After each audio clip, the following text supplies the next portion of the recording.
Good day, sir. Today, I will discuss the different types of FDI. There are different types of FDI.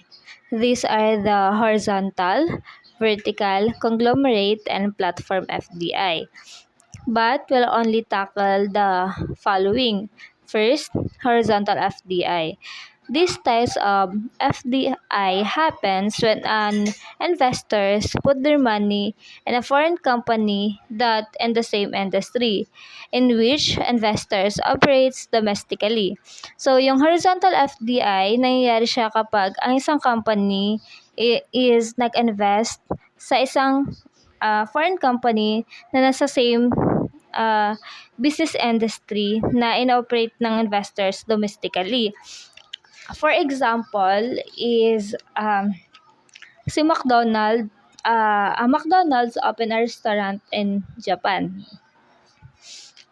So, second types of foreign direct investment is vertical FDI.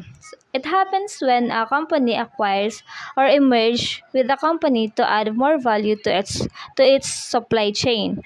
So, nangyayari naman yung vertical FDI kapag ang isang company is nag-acquire sa isang foreign company na kung saan makakatulong ito para mas mapababa ang cost ng mga raw materials na inoperate niya domestically.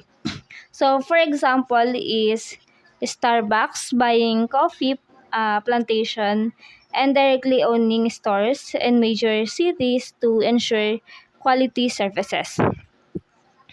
Lastly naman is conglomerate FDI.